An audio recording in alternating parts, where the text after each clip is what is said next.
क्रांतिसिंह नाना पाटील पशुवैद्यकीय महाविद्यालय शिरवळ, जिल्हा सातारा हे पश्चिम महाराष्ट्रातील पशुवैद्यकीय महाविद्यालय आहे. शिक्षण, विस्तार आणि संशोधन या क्षेत्रामध्ये आम्ही कार्यरत आहोत. शेळी पालन, दुग्ध व्यवसाय व्यवस्थापन, दुग्ध पदार्थ निर्मिती, कुक्कुटपालन, वराह पालन, चारा व्यवस्थापन इत्यादींविषयी प्रशिक्षणे, पशुसंवर्धन विषयक मार्गदर्शक शिबिरे, पशु आरोग्य चिकित्सा शिबिरे याशिवाय विस्तार विषयक अनेक कार्य आम्ही करीत असतो. पशुसंवर्धनातील शास्त्रीय दृष्टिकोनातून माहिती ही जास्तीत जास्त पशुपालकांपर्यंत पोहोचवणे, जेणेकरून आमच्या पशुपालकांची प्रगती होईल, त्यांचा आर्थिक दृष्ट्या फायदा होईल, हेच आमचे मूळ उद्दिष्ट आहे.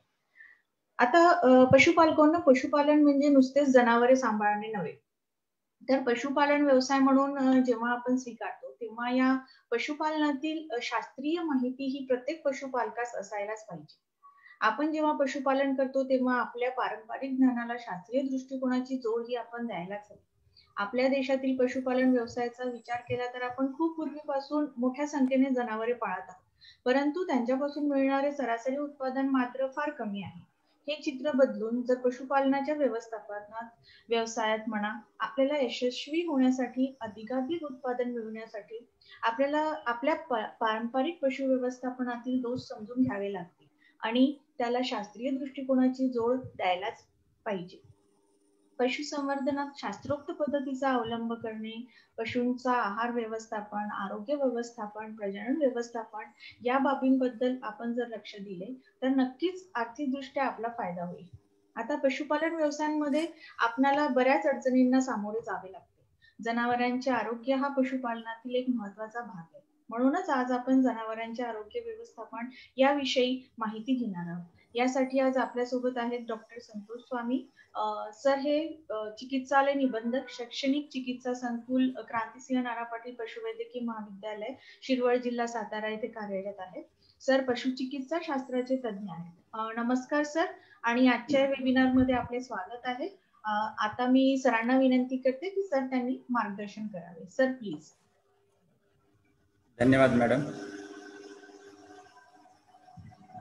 आता मॅडम जसं सांगितलं की आपण वर्षानुवर्ष जनावर आपल्याकडे सांभाळतोय, पण जसा जसा काळ बदलतो तसं तसं त्याच्यामधलं गोष्टी पण बदलत जातात.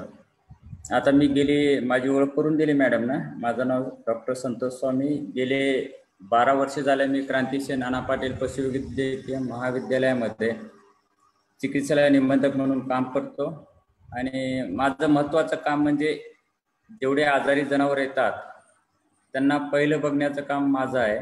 कारण मी मेडिसिन, त्याला मराठीमध्ये आपण भिषकशास्त्र म्हणतो, किंवा आता सर्व शेतकऱ्यांना पण माहीत झालेलं MD म्हणजे काय असतो आणि MS म्हणजे काय असतो. तर पहिले आम्ही बघतो, तर गेल्या 12 वर्षापासून मी बघतोय इथं येणाऱ्या प्रत्येक जनावराला तर आजार हे नवीन नवीन आणि वेगवेगळे येत आहेत. आणि तुम्हाला पण माहीत असेल सध्या कोरोनाची साथ चालू आहे. कोरोना कोणालाच माहीत नव्हता, त्याच्यामुळे एवढा सर्वांना त्रास झालेला आहे. कारण माणूस असो का जनावर असो, जो जिवंत आहे त्याचं मरण अटळ राहते आणि आजार पण तेवढेच येतात. आणि निसर्गाची एक गोष्ट महत्त्वाची आणि खूप चांगली वाटते. कोणी देव मानते, कोणी मानत नाहीये, पण एक निसर्ग म्हणू आपण त्यांना, ज्याला आपण इंग्रजीमध्ये एन्व्हायरमेंट म्हणतो. कारण प्रत्येक या शिवसृष्टी किंवा जीवसृष्टी जे म्हणतो आपण, की जो जिवंत आहे त्याला जगण्याचा अधिकार हा निसर्गाने दिलेला आहे. जरी जंतू वाईट असतील, जसं आपण म्हणतो विषाणूबाधित आजार आहे कोरोना समजा, तर हे विषाणू असो, जीवाणू असो, की ज्याच्यामुळं सामान्य माणसाला किंवा जनावराला आजार होतात, तर ते त्यांना पण जगण्याचा अधिकार आहे. आणि काय होते माहिती आहे काय, की हे काळ रूपानुसार बदलत चाललेले आहेत सगळेजण, आणि त्यांची प्रतिकारशक्ती जीवाणू विषाणूची यांची पण वाढलेली आहे. आणि माणसाचं खाणं, राहणीमान, जे आहार म्हणतो आपण, ह्या गोष्टीमध्ये बदल होतो. तसा जनावरांच्या याच्यामध्ये पण आता संकरित बियाणं येते, त्याच्यामध्ये मग सगळ्याच गोष्टी घडतात. जुने माणसं जर बघितले असेल तुम्ही, 90-100 वर्षापर्यंत जगतायत. आजचा काळ तसा नाहीये. कारण याच्यामध्ये काय होतं माहिती आहे काय, की तुमचा आहार जो आहे आणि जनावरांचा आहार, जंत निर्मूलन आणि लसीकरण, ह्या जर 3 गोष्टीकडे जर प्रत्येकाने जर लक्ष दिलं तर सहसा जनावर आजारी पडत नाही. आणि बऱ्याच शेतकऱ्यांना किंवा मग बऱ्याच लोकांना असं धारणा झालेली आहे की जनावर आहे, काही पण खाते आणि काही पण चालते. तसं काहीही नाहीये. आजचा विषय तसा बघितला की जनावरांचे आजार खूप आहेत जनावरांमध्ये. पण मी आज एक थोडेसे तुमच्यासाठी 1 तासामध्ये काही आजार घेतील की ज्याच्यामध्ये आपल्या जनावरांमध्ये मरतूक मोठ्या प्रमाणात होते. बरोबर आहे की हे आजार जर आला तर पशुवैद्यकीय अधिकारी पण त्याच्यात काही करू शकत नाहीये. कारण ते काही आजार असे आहेत की त्याच्यामध्ये उपचार हे नाहीये. आणि त्यातल्या त्यात जेवढे विषाणूबाधित आजार असतात, त्याला आपण व्हायरस म्हणतो, त्याच्यामध्ये उपचार पद्धती नाहीये. फक्त आपण काय करतो की त्याला सपोर्टिव्ह थेरपी म्हणतो. एक सपोर्ट द्यायचा त्याच्या बॉडीला की जेणेकरून त्याची प्रतिकारशक्ती वाढेल आणि त्या आजाराशी तो स्वतःच फाईट करेल आणि त्याच्यानंतर तो बरा होईल. आता कसं होतं की जसं आता पारंपरिक पद्धतीने आपण इतके वर्ष जनावर पाळतोय. आपल्या आजोबाकडे होते, आजोबाकडून वडिलाकडे आले, वडिलाकडून आपल्याकडे आले. पण आता नवीन जे जनरेशन आहे तुमचं, याच्यामध्ये काय होते की व्यवसाय म्हणून त्याला आपण बघतोय. आणि कोणताही व्यवसाय करताना नफा आणि तोटा ह्या 2 गोष्टी आपल्याला फार महत्वाच्या असतात. बरं, होते कसं की कापड दुकान टाकलं, एखादं मेडिकल स्टोअर टाकलं किंवा किराणा दुकान टाकलं किंवा काही टाकलं, तर ह्या वस्तू कशा आहेत की त्याला तुम्हाला वेळ देता येते. पण ज्यावेळेस तुम्ही जनावरांचा व्यवसाय करता, म्हणजे दुग्ध पालन असो किंवा मग शेळी पालन असो, तर हे कसे आहेत की जिवंत जनावर आहेत. जिवंत असल्यामुळं यांची काळजी तुम्हाला इतर व्यवसायापेक्षा जास्त घ्यावी लागते. आणि कोणताही व्यवसाय करताना त्याची थोडीफार तरी माहिती आपल्याकडे असायला पाहिजे. इतके वर्ष कधी आपण बघत नव्हतो. जनावर आहेत, देतात, शेण देतात. बरेच बघितलेले आहेत की ज्यांचं दुधाचं उत्पादन अजिबात नाहीये, पण शेतामध्ये आपलं जे वेस्ट मटेरियल जे म्हणतो आपण, ज्वारी घेतली, कडबा पडतो तर त्याच्यावर जनावर जगतात. सोयाबीन घेतलं, कुटार पडते त्याचं, ज्याला आपण उरलेलं म्हणतो त्याला कुटार, तर ते पण खातात ते. तर याच्यावर काय होते की पारंपरिक जोड व्यवसाय म्हणतो आपण. कारण शेती ज्याच्याकडे असेल त्याच्याकडे जनावर असेल, तर शेतामधलं जे उरलेलं जे आहे, जे आपल्याला फायद्याचं आहे ते आपण घेतो आणि उरलेलं मात्र जनावरांसाठी आपण ठेवतो. त्यामुळे याला जोड व्यवसाय पण नाव देतो आपण. कारण की शेतीमधलं सगळं उरलेलं ते त्यांच्या फायद्याचं राहते. तर याच्यामध्ये काय होते की ह्या गोष्टी करताना आणि बरेच वेळेस काय होते, काही गोष्टी आपण अशा विनाकारण करतो की त्याच्यामुळं पण जनावरांचं आरोग्य धोक्यात येते. आणि बाकीचे तर आहेतच. सर्वात महत्वाचं आजारी पडण्याचं कारण म्हणजे तुमचा आहार. माणूस असू द्या किंवा जनावर असू द्या, त्यांच्या आहारात जर बदल झालेला आहे, रोजच्या जेवणामध्ये, रोजच्या खाण्यामध्ये जर बदल झाला, तर 100% काही ना काहीतरी बिघाड होतो. बरं, असंही नाही की बरेच जण शेतकरी आम्हाला म्हणतात की साहेब आमच्या इथं सोयाबीनचं कुटार किंवा मग हिरवा चारा किंवा मग ते भुसा इकडे किंवा इकडे आपल्या भागात पश्चिम महाराष्ट्रामध्ये हे पण बऱ्यापैकी तांदूळ घेतला जातो. बरोबर आहे, तर त्याचा पण दिल्या जाते. पण सगळेच जनावर आजारी पडतील असं पण नाहीये. कारण प्रत्येक जनावरांची रोगप्रतिकारशक्ती किंवा पचनक्रिया ही थोडंफार प्रमाणामध्ये ऍडजस्टेबल किंवा मग मेंटेन करण्यामध्ये प्रॉब्लेम येतो. आणि काही जनावरांमध्ये दाखवतो तो. सोयाबीनचं कुटार जर दिलं तर काही जनावर त्याच्यामध्ये, तुमच्याकडे 20 जनावर असतील तर 1-2 त्रास होऊ शकतो, असं नाहीये. म्हणजे सांगायचं तात्पर्य असंच आहे की चारा आहारात जो तुम्ही देताय त्याच्यात एकदम बदल कधीही करू नका. कारण एकदा तुमची पचनक्रिया बिघडली ना, तर तिथून त्यांची प्रतिकारशक्ती आणि कमी होते. आणि त्यावेळेस आज वातावरणामध्ये एवढे जंतू आहेत, विषाणू असू द्या, जीवाणू असू द्या, अजून त्यात परोपजीवी जे म्हणतो आपण, कीटक, गोचीड, गोमाशा, पिसवा, ह्या वातावरणामध्ये आज. डॉक्टर सर, तुम्ही शेअर स्क्रीन केली आहे का?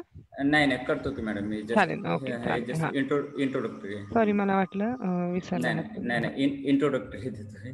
तर याच्यामध्ये काय होते की गोचीड, गोमाशा याचा प्रादुर्भाव खूप वाढलेला आहे.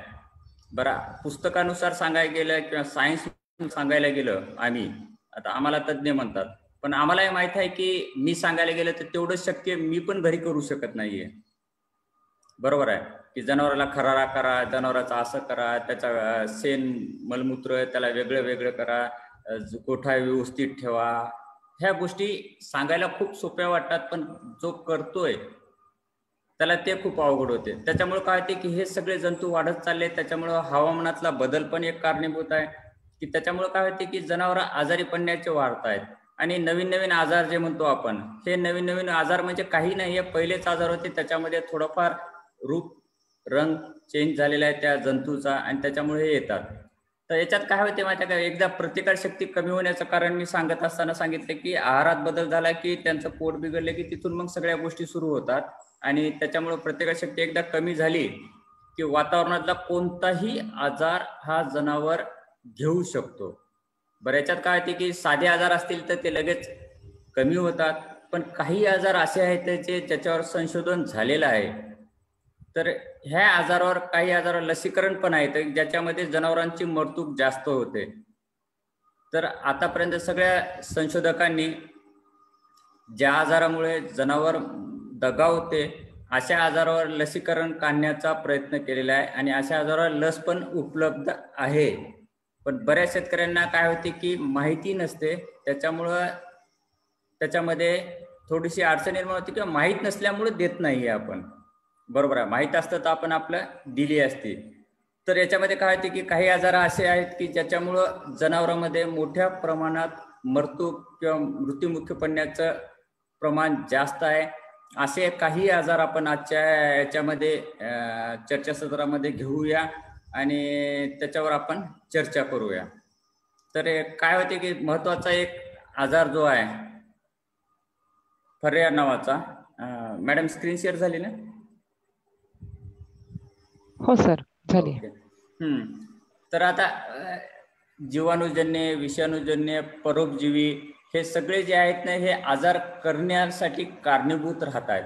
कारण निसर्गाने त्यांना पण जगण्याची शक्ती दिलेली आहे. त्यामुळे काय होते की आपण एखाद्या औषधानं मरत असेल तर ते काय करतात, त्यांचं रंगरूप चेंज करतात, त्यांच्या बॉडीमध्ये बदल करतात आणि जेणेकरून की ते जिवंत राहतील. म्हणतो struggle for existence, struggle for existence, कारण त्यांना जगायचं आहे. ठीक आहे, ते आपल्यासाठी वाईट आहेत, पण तो पण जीव आहे, त्याला पण जगायचं आहे. त्याच्यामुळे हे बदल घडत आलेले आहेत. आणि महत्वाचे मोठ्या जनावरांच्या बाबतीत जर बघितलं, एक 3-4 आजार असे आहेत गाई म्हशीमध्ये सापडणारे की त्याच्यामध्ये मृत्यू मोठ्या प्रमाणात होते. त्याच्यात एक फर्या नावाचा आजार आहे.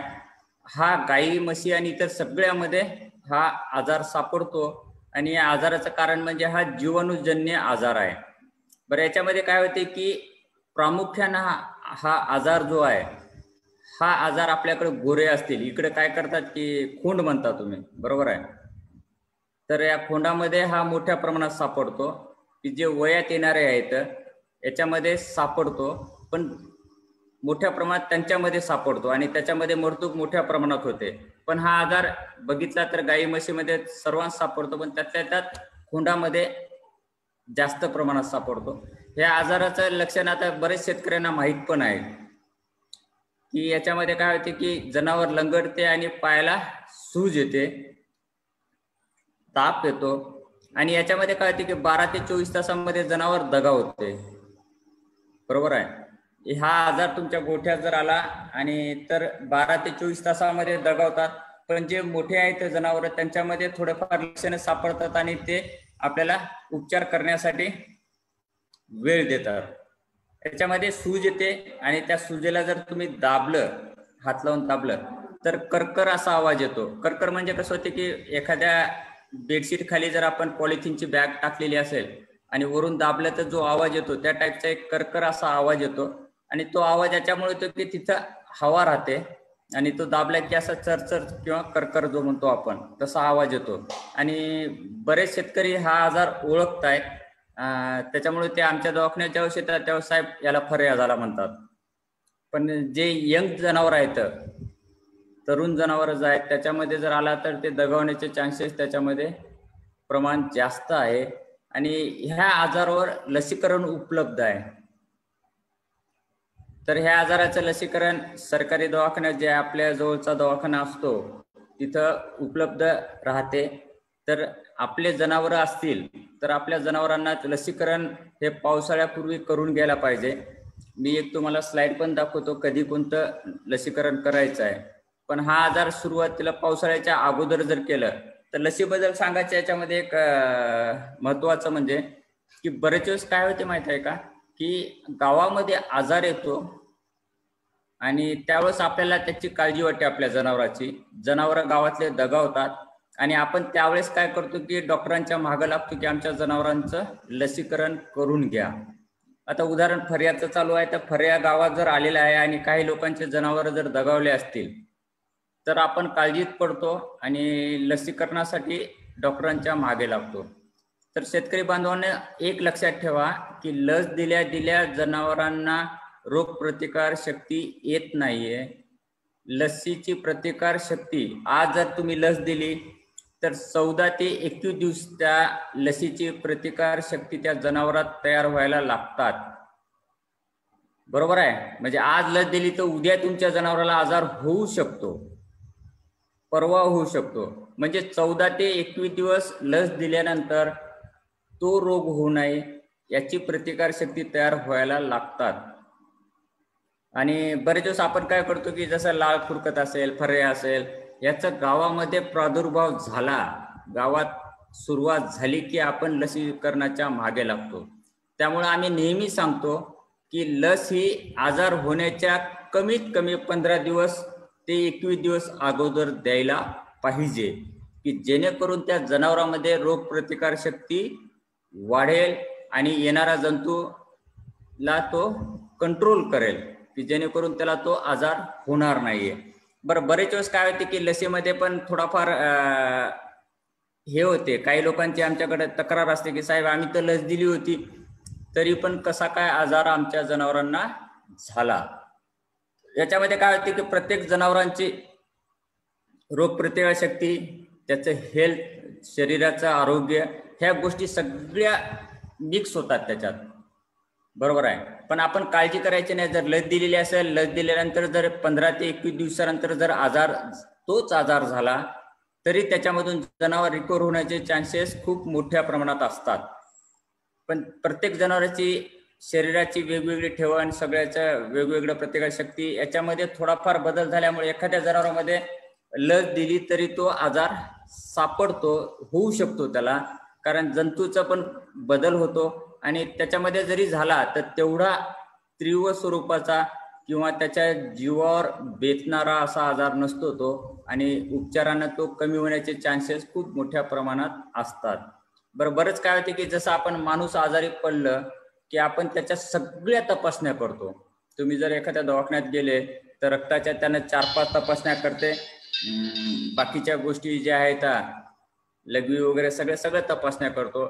सिटी स्कॅन अवेलेबल आहे, MRI आहे, सगळ्या गोष्टी आहेत. म्हणजे माणसामध्ये काय केलं जाते की प्रत्येक गोष्टीचं जे घडते त्याचं निदान केलं जाते, पण जनावरांमध्ये आपण जनावरांची किंमत आणि तपासणीसाठी येणारा खर्च आणि तपासणी जे करायच्या आहेत त्या उपलब्ध सोयी सुविधा याच्यामध्ये थोडंसं आपण याच्यात होतो. कारण याच्यात काय होते की जनावर पण आपल्याला तेवढं प्रतिसाद देणारं नसते. आज आमच्या इथे एक्सरे मशीन आहे, बरोबर आहे, तर खिल्लार गाईचं किंवा खिल्लार खोंडाचं एक्सरे काढायचं म्हणले की आमच्या अंगावर काटा येतो, कारण मशीन त्याच्या जवळ जाते.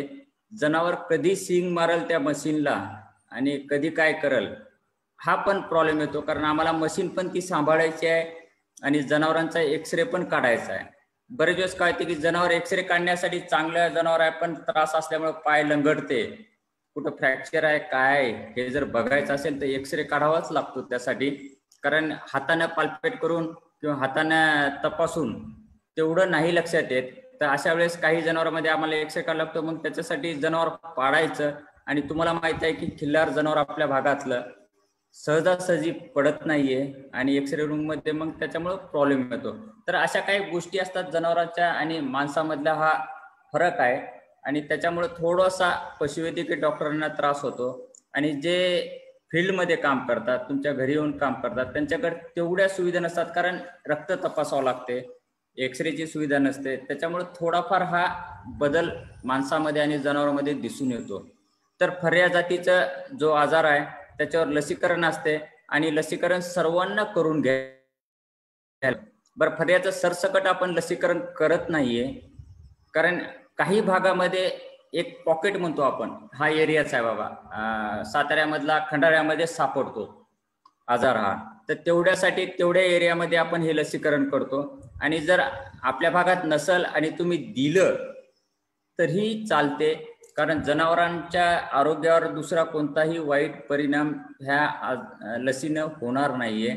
आणि काही भागात जिथं सापडतो त्यांनी तर 100% लसीकरण करायला पाहिजे. ज्या भागात हा फरे आजार सापडत नाहीये किंवा झालेला नाहीये अशा भागात नाही केलं तरी चालते, पण करायला पाहिजे. दुसरा महत्वाचा एक आजार याच्यातला आहे घटसर्प नावाचा.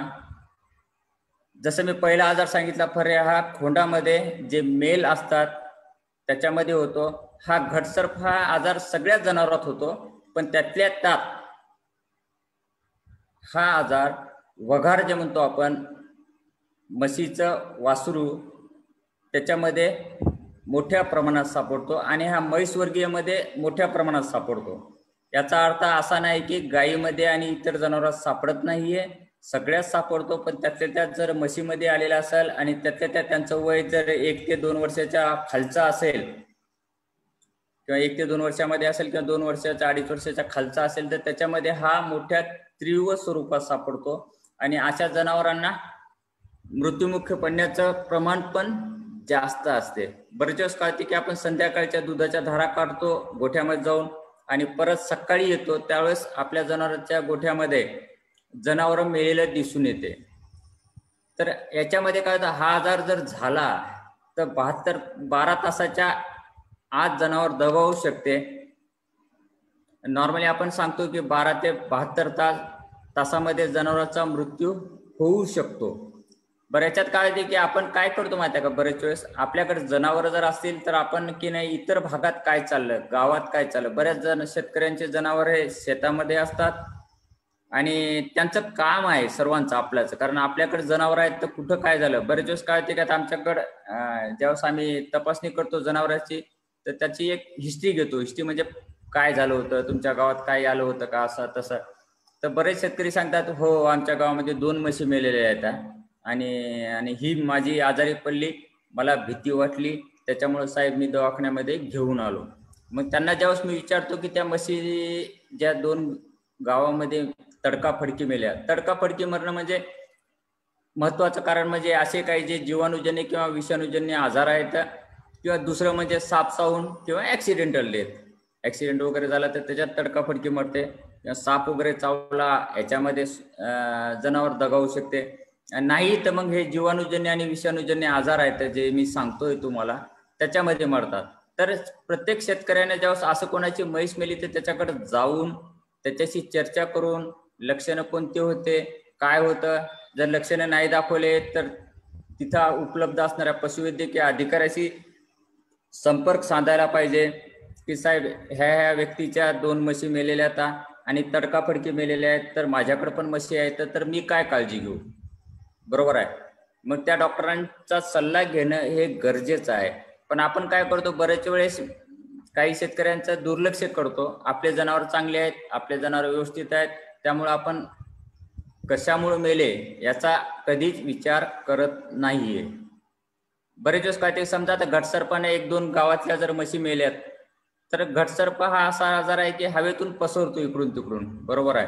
त्यामुळे जर शेजाऱ्याच्या घरात आला याचा अर्थ आपल्या घरात यायला काहीही वेळ लागणार नाहीये. कोरोना चायनामध्ये होता, बरोबर आहे. आज सगळ्या जगामध्ये कोरोनामुळे सगळी जनता परेशान आहे. त्यामुळे हे आजार असे आहेत की हवेतून, खाद्यातून, पाण्यातून पसरणारे आहेत. त्यामुळे कुठं काय झालं हे आपल्याकडे जनावर असताना आपण ते बघणं, त्याच्याबद्दल विचार करणं आणि जे आपले पशुवैद्यकीय अधिकारी आपल्या गावामध्ये जे आहेत त्यांच्याशी चर्चा करणं हे गरजेचं आहे. ज्यावेळेस जनावर सांभाळतात त्यावेळेस तुम्हाला बरोबर पशुवैद्यकीय अधिकाऱ्यांचा संबंध आणि कॉन्टॅक्ट नंबर हे ठेवणं गरजेचं आहे, कारण तो तुम्हाला अडीअडचणीला काम येणारा माणूस आहे आणि त्याच्यासोबत चर्चा नेहमी करत जाणं हे गरजेचं आहे.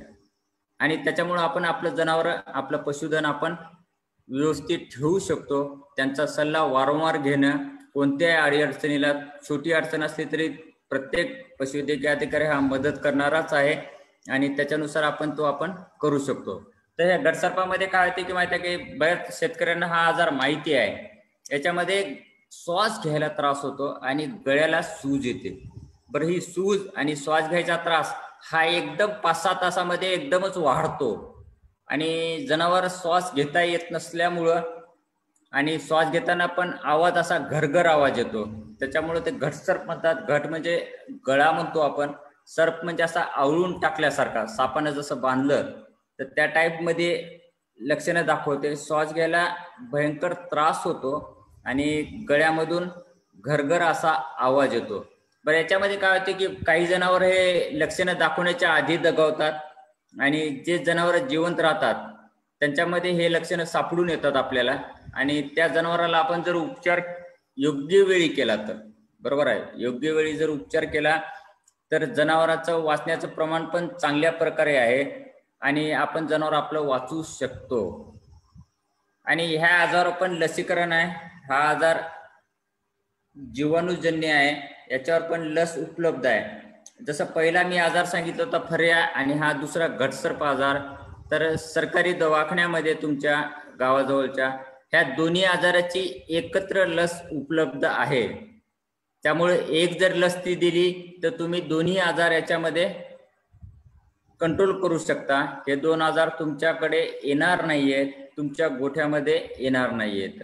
त्यामुळे ही लसीकरण जर तुम्ही केलं योग्य वेळी म्हणजे नॉर्मली पावसाळा सुरू होण्याच्या करतो आपण आणि आम्ही नॉर्मली सांगतो की एक 10 ते 15 मे मध्ये लसीकरण करून घ्या. कारण लस दिल्यानंतर पावसाळा नॉर्मली आपण धरतो 7 तारखेला मिरग लागतो म्हणतो आपण. मिरग लागलं म्हणजे पाऊस सुरू होतो 7 तारखेला, 7 जूनला. तर त्याच्या अगोदर लसीकरण कमीत कमी 15 ते 21 दिवस आधी लसीकरण करायला पाहिजे की जेणेकरून त्याची लसीची प्रतिकारशक्ती हे जनावरात तयार होईल आणि वातावरण जेव्हा बदलते पावसाळ्याचं तर त्यावेळेस आपल्या जनावरांना जरी आजार झाला तर लसीकरणाची ताकद त्याच्यात राहील आणि त्यामुळे काय होईल की जनावर आपलं सहसा आजारी पडणार नाहीये. तर याचं लसीकरण आहे, हे लसीकरण करून घेणं अत्यंत गरजेचं आहे. जसं मी फर्याबद्दल सांगितलं होतं तसंच ह्या आजारामध्ये पण काही भागामध्ये हा आजार सापडतो. सरसकट महाराष्ट्रामध्ये हा आजार सापडत नाहीये. तर त्या एरियामध्ये तुमच्या सापडत असेल तर लसीकरण करून घेणं गरजेचं आहे. तरीही नसल सापडत तरी लसीकरण केलं तरी जनावरांच्या आरोग्यावर वाईट परिणाम असा कोणताही होणार नाहीये. बऱ्याच शेतकऱ्यांची अडचण अशी असते की लसीकरण केलं की जनावर दुधाला कमी होते. दुसरी अडचण अशी आहे की लस दिली की डॉक्टर साहेब आमच्या जनावरांना गाठी येतात. सगळ्या सरसकट जनावरांना गाठी येत नाहीये, पण काही जनावरांमध्ये 100 जनावर जर आम्ही टोचले तर त्याच्यामध्ये 5-6 जनावरांमध्ये गाठी येऊ शकतात. येतात असातला भाग नाहीये. पण लसीकरण गाठ येण्यापेक्षा आजार होऊन जनावर मृत्युमुखी पडणं हे मोठं वाईट काम आहे. त्याच्याकरता लसीकरण करून घ्या. एक 5-6 जनावर, कोणतीही लस 100% नसते की ज्याच्यामध्ये आपण 100% म्हणू शकतो की ही लस दिली की होणार नाही हे आजार. त्याच्यामध्ये चान्सेस असतात की होऊ शकते, पण झाला तरी तीव्र स्वरूपाचा नसतो ज्याच्यामध्ये जनावर मृत्युमुखी पडण्या आणि तेवढ्या पुरतं दुधाचं प्रमाण कमी होते. कारण लस देतो म्हणजे आपण जंतूच त्याच्या शरीरामध्ये टोचतो. त्याच्यामुळे शरीराला माहित नसते की हे जंतू ओरिजिनल आहेत का डुप्लिकेट आहेत आणि शरीर त्याच्याशी फाईट करतो. त्यामुळे काही जनावरांमध्ये ताप येतो. तुम्ही जर खेड्यामध्ये ऐकलं असाल, माझी आई म्हणायची लस दिली ताप नाही आले की डॉक्टरनं बरोबर दिलं नाही म्हणायचं. कारण मी खेड्यातलाच आहे, तर त्यांचं म्हणणं होतं की लस दिली की ताप आली पाहिजे. जुने लोक म्हणतात की लस दिली ताप नाही आली, अरे लस दिली की नाही तुला, असं म्हणतात. कारण काय होते की लस दिली की काय होते की शरीर त्याला प्रतिकार करते आणि त्याच्या विरुद्ध आपल्या शरीराची प्रतिकार क्षमता वाढवते आणि त्याचं पहिलं लक्षण असते की जनावरांमध्ये ताप येतो. जे जनावर वीक असतील, काही जनावरांमध्ये ताप येतो, काही जनावरांमध्ये येत नाही. याचा अर्थ असा नाही की प्रतिकार शक्ती त्याची तयार होत नाहीये. पण बऱ्याच जनावरांमध्ये ताप येतो आणि काही जनावरांमध्ये गाठीचं प्रमाण सापडते. याच्यामध्ये थोडंफार काय होते की कारण काही आहेत की बरेच दिवस काय ते जनावर उड्या मारतो, एखाद्या सबकट म्हणतो जे आपण, त्याच्यामध्ये जर थोडाफार प्रॉब्लेम झाला किंवा एखाद्या सुई जर निर्जंतुक नसेल तर अशामुळे एखाद्या वेळेस येऊ शकते. आणि कातडीच्या खाली देतो आपण ही लस ही मांसामध्ये देत नाही, कातडीच्या खाली देतो. त्यामुळं आता तरी ज्या लसी आल्यात त्याचं प्रमाण फार कमी आहे. पहिल्या 5-5 ml 10-10 ml द्यावं लागायच्या, आता 1-2-2.5 ml मध्ये होते आणि ती सहजासहजी जिरते. आणि लस दिल्यानंतर त्या जनावरांचं मसाज करणं, जिथं लस दिल्या जर तुम्ही जर त्याला चोळलं चांगलं तर ते लगेच जिरते. गाठ येण्याचं प्रमाण 100% कमी होते. पण बरेच दिवस काय की जनावर एखादं वात्रट असते, उड्या मारते लस देताना, लस दिल्यानंतर तो चोळू देत नाही, तर अशा जनावरांमध्ये गाठ येण्याचं प्रमाण थोड्याफार प्रमाणात राहते. आणि ती गाठ जरी आली तर ती थोड्या दिवसानंतर आपोआप कमी होते. पण त्रास होत असेल तर मात्र पशुवैद्यकीय अधिकाऱ्याचा सल्ला घेऊन त्याच्यावर उपचार करणं गरजेचं आहे. पण गाठीमुळे जनावर मरत नाही, पण आजारामुळे मरू शकते. त्याच्यामुळे लसीकरण करणं हे गरजेचं आहे. हा आजार एक आहे लाळ्या खुरकत. याच्यामध्ये काय होते की मरतूक जरी तेवढ्या प्रमाणात जरी नसेल तर पण जनावरांचं दूध उत्पादन आणि तब्येत ह्या दोन्ही गोष्टी याच्यामध्ये मोठ्या प्रमाणात खालावल्या जातात. तिसरी गोष्ट, हा आजार उपचार करू नये. कमीत कमी 4 ते 5 दिवस आणि जास्तीत जास्त 15 दिवसापर्यंत हा आजार जनावरांमध्ये राहतो. आणि या आजारावर कंट्रोल करण्यासाठी केंद्र शासनाचा मोठ्या प्रमाणात एक कार्यक्रम चालू आहे, गेले 5-6 वर्ष झालं. आणि की जेणेकरून हा आजार आपल्या भारतामधून त्यांना घालवायचा आहे. कारण ह्या आजारामुळं मोठ्या प्रमाणात नुकसान होते. एक तर दुधाचं उत्पादन आणि जे जनावर दूध आहेत त्यांची तब्येतीचं कारण याच्यावर की नाही मोठ्या आस्कॅड नावाच्या योजनेखाली एक लसीकरणाचा प्रोग्राम मोठ्या प्रमाणात केंद्र शासनानं आणि राज्य शासनाने याच्यावर राबवलेला आहे. या आजारामध्ये मरतूक होत जरी नसेल पण तुम्ही जर हा आजार सर्व जनावरांना सापडतो, बरोबर आहे. तर फॉर एक्झाम्पल जर तुम्हाला द्यायचा असेल तर शेळ्या, मेंढ्या, डुक्कर, गाय, म्हैस याच्यात सापडतो. बरेच जण शेतकरी आमच्याकडे येतात की ईदसाठी त्यांनी बोकड पाळलेले असतात. बोकडाचं वजन चांगलं 70-80 किलोपर्यंत ते नेतात, वेगवेगळ्या जातीचे ते वापरून. आणि त्याच्यामध्ये जर लाळ्या खुरकत झाला तर 1-4-5 दिवसामध्ये जनावरांचं वजन अर्ध्यावर पण येऊ शकते. कारण हा आजारामध्ये काय होते की तोंडामध्ये फोडं येतात, आल्सर म्हणतो आपण त्याला, आणि जखमा होतात तोंडामध्ये, जिभेला, गाल जो म्हणतो आपण आतल्या भागातला, या सगळ्याला जखमा होतात. त्याच्यामुळे काय होते की जनावर चाराच खाऊ शकत नाहीये. आणि त्याच्यामुळे काय होते की लाळ वारंवार गळते. लाळ गळ्यामुळं शरीरामधल्या पाण्याचं प्रमाण कमी होते. खाणं नसल्यामुळे तब्येत अर्ध्यावर होते. आणि दुसरी गोष्ट महत्वाची म्हणजे याच्यामध्ये खुरामध्ये पण जखमा होतात.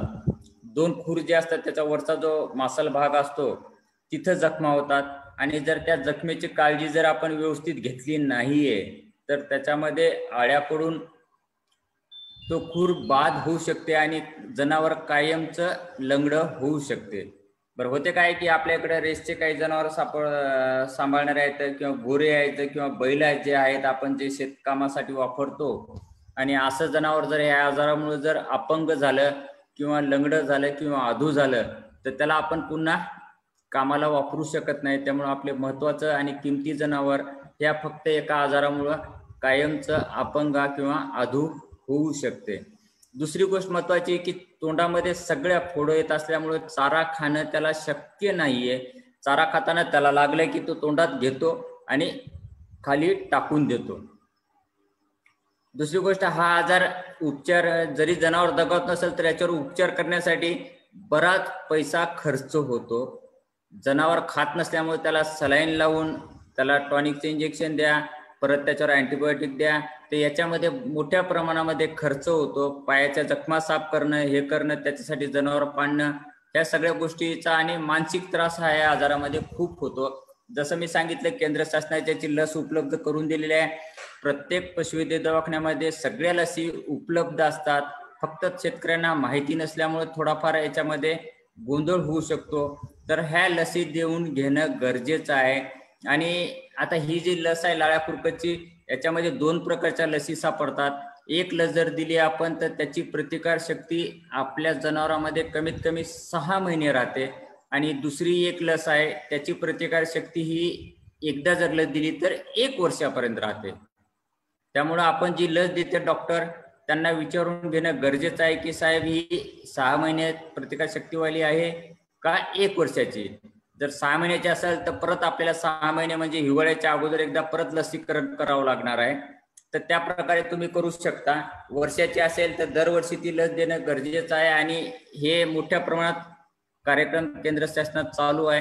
तर याचा जरूर लाभ घ्यावा आणि आपलं जनावर आणि आपलं पशुधन ह्या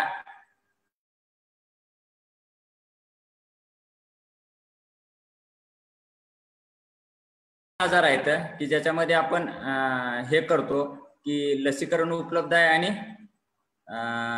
हे पण त्याच्यामध्ये काळजी घेणं पण गरजेचं आहे. आता आपल्या भागामध्ये जर पश्चिम महाराष्ट्र शेतकरी असल्यामुळे गोचिड ताप हा एक नॉर्मली सगळेच शेतकरी वापरतात की जनावराला गोचिड ताप झाला.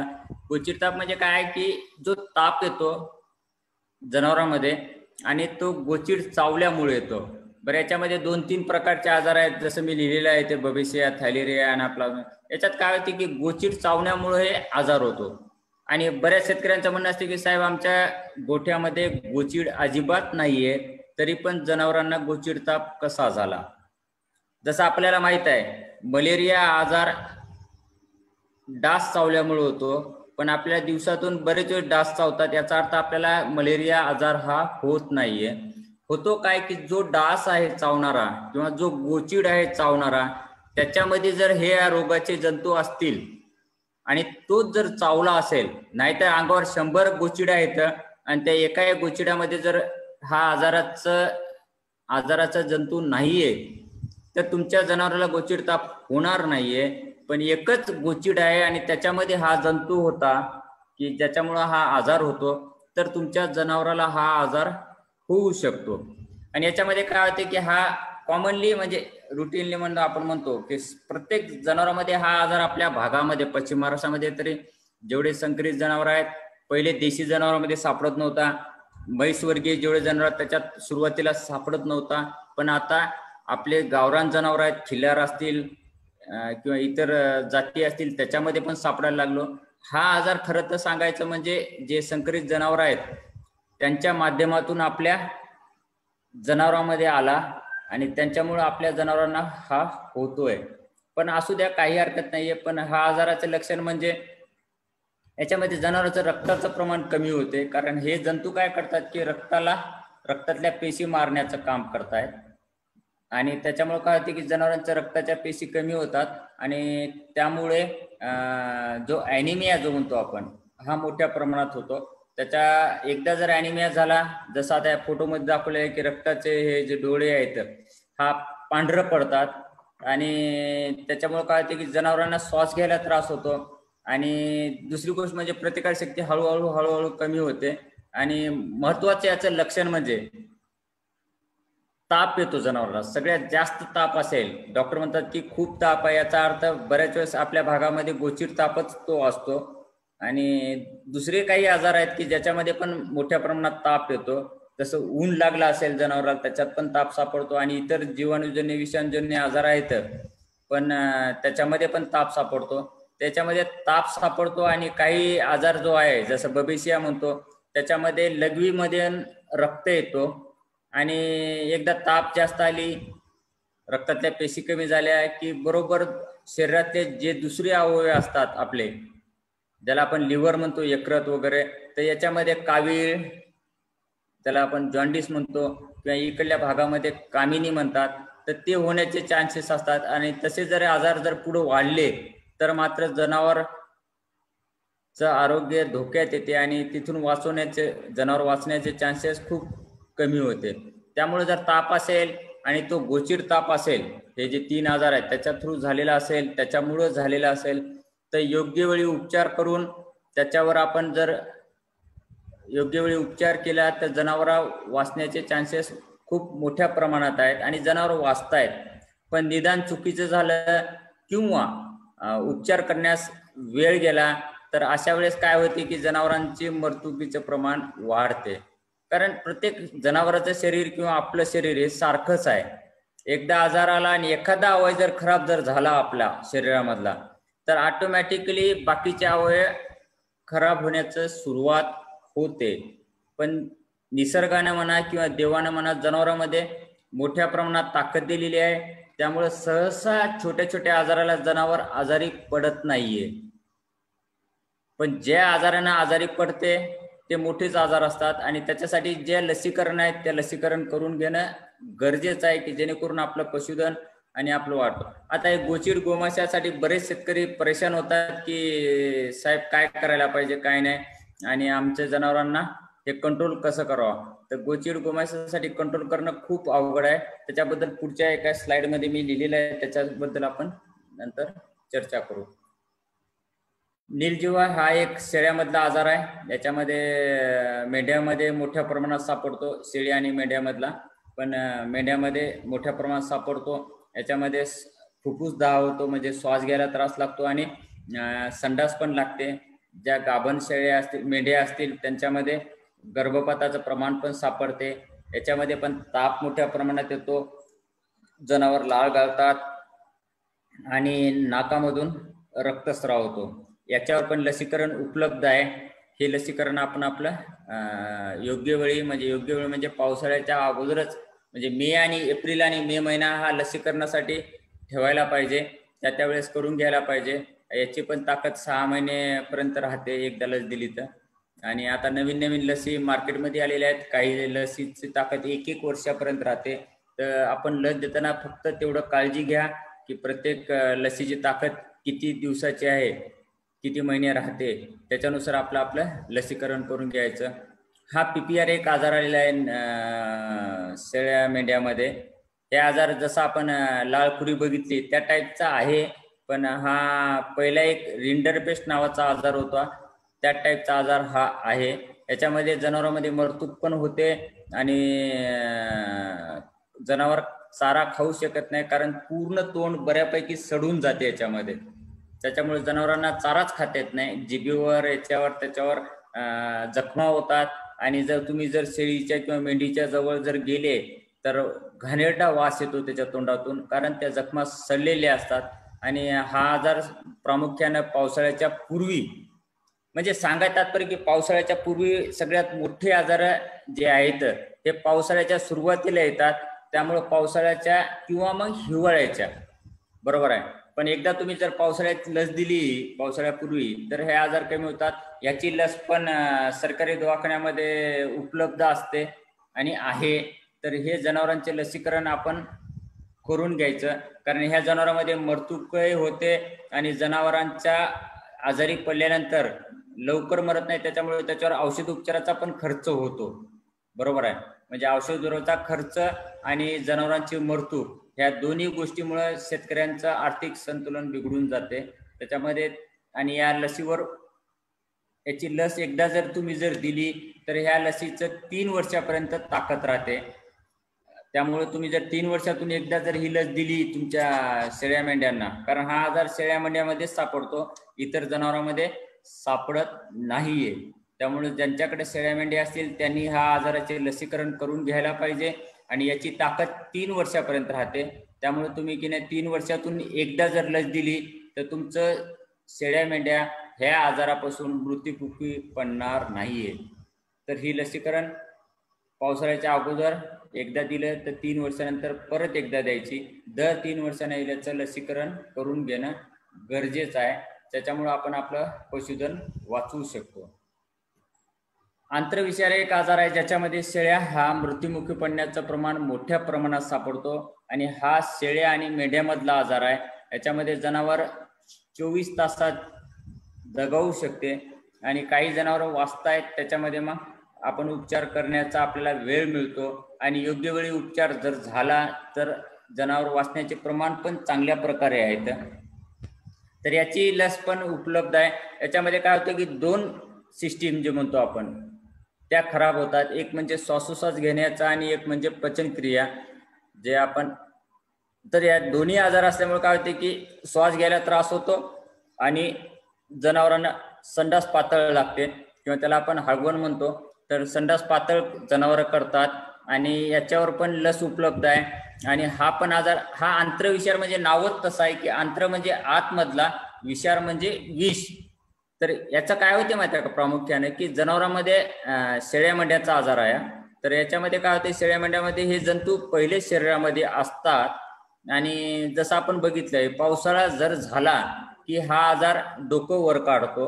याचं कारण म्हणजे काय होते की जनावरांना उन्हाळ्यामध्ये शेळ्या मेंढ्यांना वाळलेला चारा मिळतो, वाळकं सगळं खातात आणि एक दोन जर पाऊस झाले तर गवत उगवायला लागते, झाडांना पालवी फुटायला लागते, झुडपं जे असतात त्यांना पालवी फुटते आणि मग काय होते की जनावर एकदम आधाशासारखे खातात त्या ओला चारा किंवा मग ज्याला आपण म्हणतो हिरवा चारा.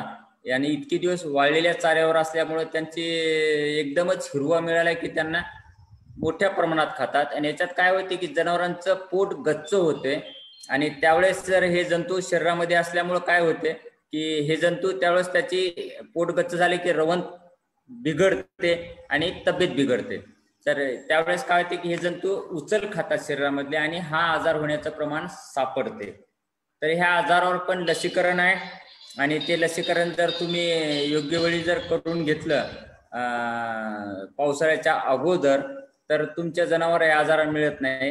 तर म्हणजे आतापर्यंत जेवढे मी सांगितले होते आजार, तर त्याच्यामध्ये काय होते की फर्या, घटसर्प हे जर तुमच्या भागात असतील तर त्याचं लसीकरण करून घ्या. नसल नाही केलं तरी चालते पण तरी करून घ्या. आणि लाळ खुरकत हे सगळ्या जनावरात करायचं, शेळी, मेंढी, म्हैस, गाय वर्गीय.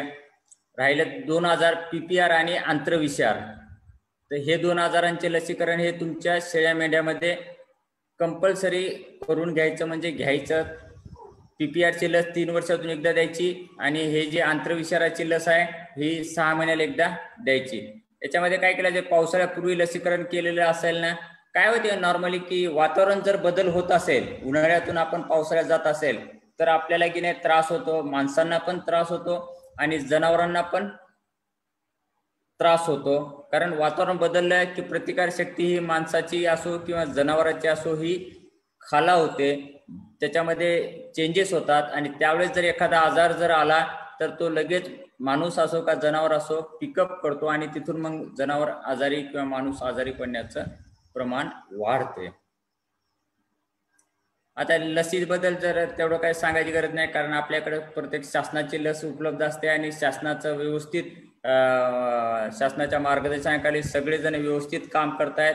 त्यामुळे लस ही व्यवस्थित कंपनीचीच असते, वाहतूक आणि साठवणूक व्यवस्थित केली जाते आणि त्याचं लस ही थंड वातावरणात ठेवली जाते किंवा मग ज्यावेळेस प्रवासात जातो आपण त्यावेळेस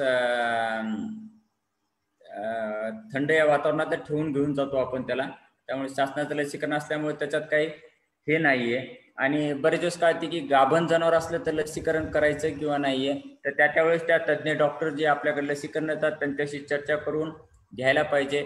तसं तर काही लसी अशा आहेत की त्याच्यामध्ये गाभण जनावरात दिलं तरीही काही त्याला दुष्परिणाम होणार नाहीये, पण तुमचं जनावर त्या होणाऱ्या आजारापासून वाचू शकते. आणि त्याच्याकरता काय होते, बऱ्याच जणांचं वाटते की आमची जनावरांची कार्यक्षमता म्हणा किंवा प्रजनन क्षमता याच्यावर काही बदल होतो का, तर तसा लसीने कोणताही वाईट परिणाम होत नाहीये. पण साथीच्या आजारापासून आपण आपल्या जनावरांचं रक्षण करू शकतो. आणि दुसरी गोष्ट, जर आजार आला, लस नाही दिली, आजार आला तर त्याच्यावर होणारा खर्च पण आपण फक्त एका 1 रुपयाच्या लसीमध्ये किंवा शासनाची जी फी आहे मला माझ्या माहितीप्रमाणे 1 रुपयाच आहे, ते 1 रुपयामध्ये आपण जनावर वाचू शकतो. बरेच वेळेस काय होते की काही शेतकऱ्यांची ओरड असते की आम्ही दवाखान्यात गेलो पण लस उपलब्ध नाहीये. तर अशा वेळेस आपण आपली मार्केटमध्ये पण काही कंपन्यांनी लसीकरण उपलब्ध करून दिले आहे, लस उपलब्ध आहे. तर ती लस तुम्ही जर खरंच नसेल सरकारी दवाखान्यामध्ये उपलब्ध आणि आजार येण्याचे चान्सेस असतील तर तुम्ही मार्केटमध्ये ज्या काही कंपन्याच्या लसी उपलब्ध आहेत त्या लसीबद्दल त्या पशुवैद्यक डॉक्टरांशी चर्चा करून तुम्ही विकत पण घेऊ शकता. आणि सगळे जर लसीकरण तुम्ही खाजगीमध्ये जरी केलं, तुमच्या विकत घेऊन जरी केलं तर माझ्या माहितीप्रमाणे 20 ते 25 रुपयापर्यंत सगळ्या लसी तुमच्या एका जनावरासाठी होतील. पण शासनाने दिलेले असल्यामुळे शासनाच्या योजनेचा फायदा घ्यायला पाहिजे, कारण ते एक खात्रीलायक सोर्स आपल्यासाठी आहे. त्यामुळे ते शासनाकडून लसीकरण केलेले चांगलं आहे. पण जर लस कधी काही कंडिशनमध्ये किंवा विपरीत कंडिशनमध्ये जर उपलब्ध नसेल आणि आपल्या जनावरांच्या गावामध्ये आजार आलेला असेल तर तेवढं तुम्ही ते मार्केटमधून उपलब्ध लसीकरण घेऊन तुम्ही लस उपलब्ध जी आहे ती घेऊन तुम्ही तुमचं जनावरांचं लसीकरण करू शकता. त्याच्यामध्ये काही जास्त खर्च होणार नाहीये. एक 20 ते 25 रुपये सगळ्या लसी दिल्या तर एक आपल्या जनावरांचं लसीकरण होते आणि आपलं आरोग्य आपण त्यांचं सांभाळू शकतो. दुसरी महत्त्वाची गोष्ट आहे लसीकरण, आणि हे लसीकरणाचा टाइम टेबल आहे. घटसर्प एप्रिल ते मे महिना, म्हणजे थोडक्यात सांगायचं पावसाळ्याच्या अगोदर द्यायला पाहिजे.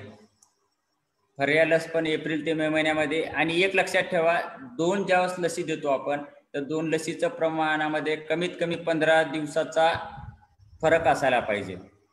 आता घटसर्प आणि फर्या एकत्र मिळते सरकारी दवाखान्यामध्ये, त्यामुळे तुम्ही एक लस दिली चालते. त्याच्यानंतर जर तुम्हाला लाळ्या खुरकतची लस द्यायची असेल तर कमीत कमी 15 ते 20 दिवसाचं अंतर त्या 2 लसीमध्ये असायला पाहिजे. आता थायलेरियाची लस जी आहे 3 वर्षांनी एक वेळ म्हणतो, पण थायलेरियाची लसीकरण आपण तेवढं करत नाहीये.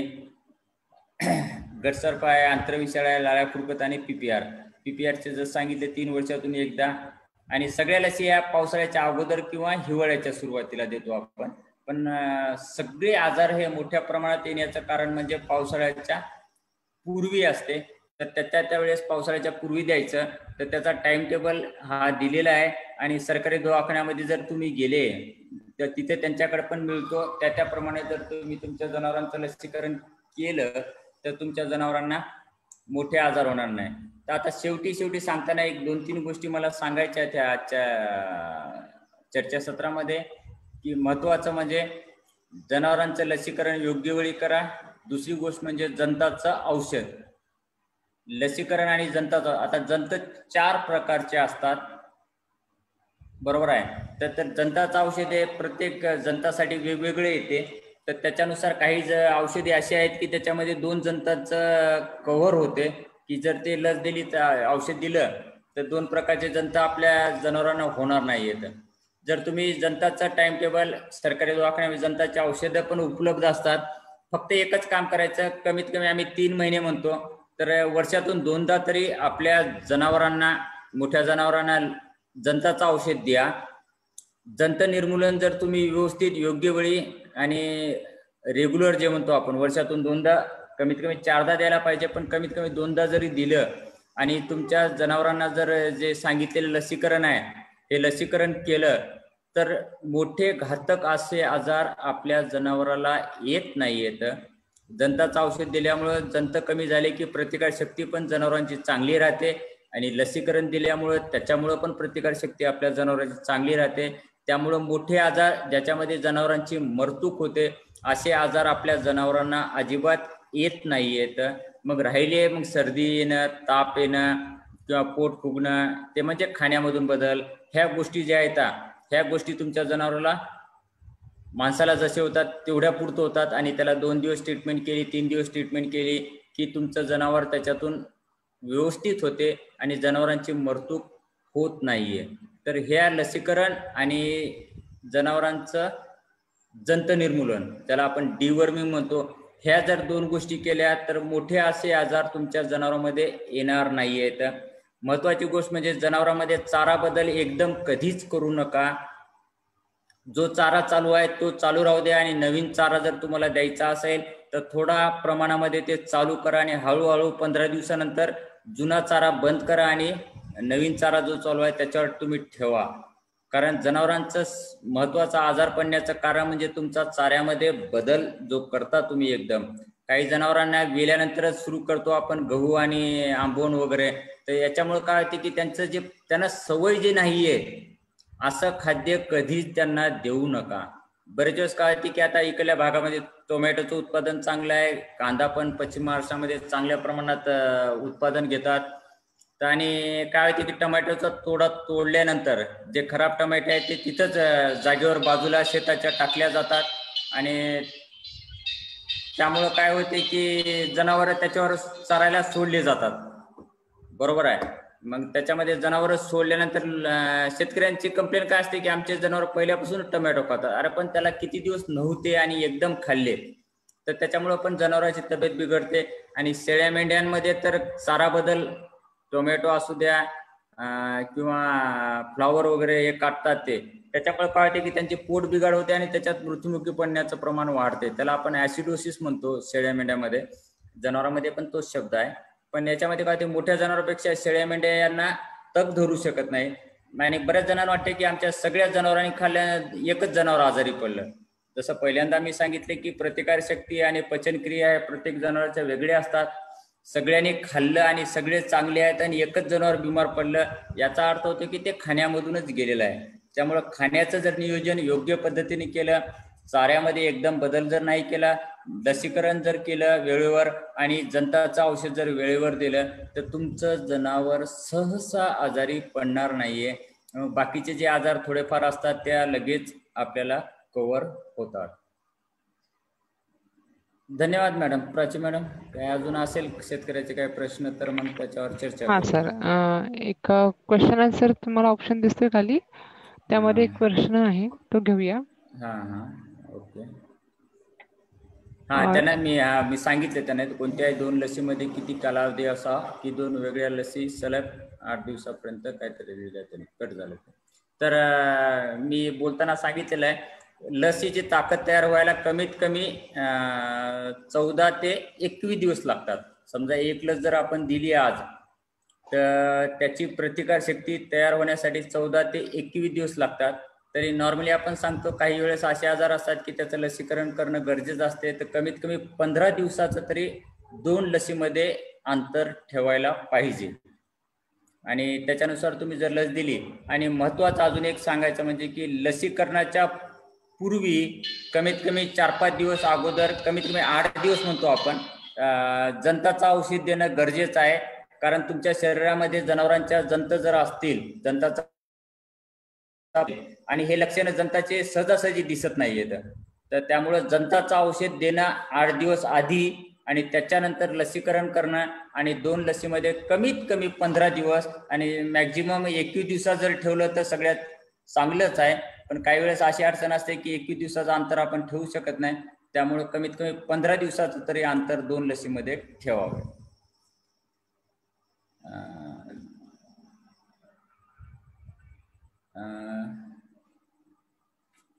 प्रश्न संपलेले आहेत सर. Okay okay. अटेंडेन्स मध्ये कोणाला विचारायचं असेल तर तुम्ही रेज हँडचा ऑप्शन यूज करू शकता आणि सरांशी डायरेक्ट बोलू शकता. तसंही नंबर शेअर करणार आहोत आपण शेवटी सरांचा, तुम्ही डायरेक्टली सरांनाही विचारू शकता. स्मिता मॅडम कन्क्लूड करूया. हो चालेल. धन्यवाद स्वामी सर. आजच्या या वेबिनारसाठी आमचे मार्गदर्शक कर्नल प्राध्यापक डॉक्टर एम पातुरकर, माननीय कुलगुरू महाराष्ट्र पशु व मत्स्य विज्ञान विद्यापीठ नागपूर, डॉक्टर VD आहेर सर, माननीय संचालक विस्तार व प्रशिक्षण महाराष्ट्र पशु व मत्स्य विज्ञान विद्यापीठ Nagpur, doctor MV Dhumal sir, माननीय सहयोगी अधिष्ठाता क्रांतिसिंह नाना पाटील पशुवैद्यकीय महाविद्यालय शिरवळ जिल्हा सातारा यांचे आम्ही पशुवैद्यकीय व पशुसंवर्धन विस्तार शिक्षण विभाग क्रांतिसिंह नाना पाटील पशुवैद्यकीय महाविद्यालय शिरवळ तर्फे आभारी आहोत. आज आपल्याला लाभलेले वक्ते डॉक्टर SB स्वामी सर, चिकित्सालय निबंधक शैक्षणिक चिकित्सा संकुल क्रांतिसिंह नाना पाटील पशुवैद्यकीय महाविद्यालय शिरवळ जिल्हा सातारा. सर आपले सुद्धा मनपूर्वक धन्यवाद. आज आपण जनावरांना होणारे प्रमुख आजार, घ्यावयाची काळजी आणि प्रतिबंधात्मक उपाय याबद्दल अतिशय उपयुक्त अशी माहिती आज पशुपालकांना दिलेली आहे. त्याबद्दल तुमचे परत एकदा धन्यवाद.